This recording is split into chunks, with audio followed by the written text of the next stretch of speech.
Daddad ng saksak sa katawan ang magkapatid na tatagpo ang patay sa Naga, Camarines Sur. Ang suspect sa krimen kinakasama ng isa sa mga biktima.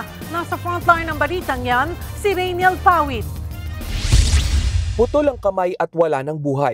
Ganyan natagpuan sa damuhan ang 27 anyos na si Claudine Kayla sa isang subdivision sa Naga, Camarines Sur. Kinahapunan, natagpuan namang patay ang 25 anyos na kapatid ni Claudine na si Claudette Jane. Nakabalot siya sa kobrekama sa kanilang paupahan. Parehong tadtad ng saksak sa katawan ng magkapatid. Sa press conference ni Naga City Mayor Lenny Robredo, sinabi niyang sa tulong ng mga CCTV, natukoy na nila kung sino ang suspect. Walang iba kundi ang kinakasama ni Claudette Jane. 100% sigurado kita na ang suspect ay si live-in partner, si Marvin Juancia.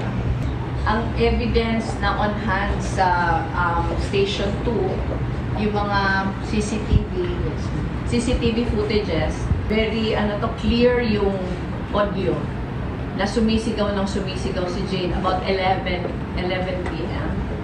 Tapos yung pangalan ni Murphy ang sinisigaw.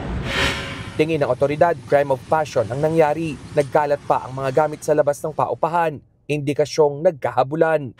Panawagan naman ng magulang ng mga biktima.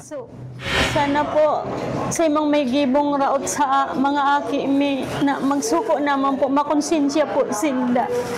Pinadakula mi po pinaeskwela tapos saro po kay nangaabuton kang mga aki mi.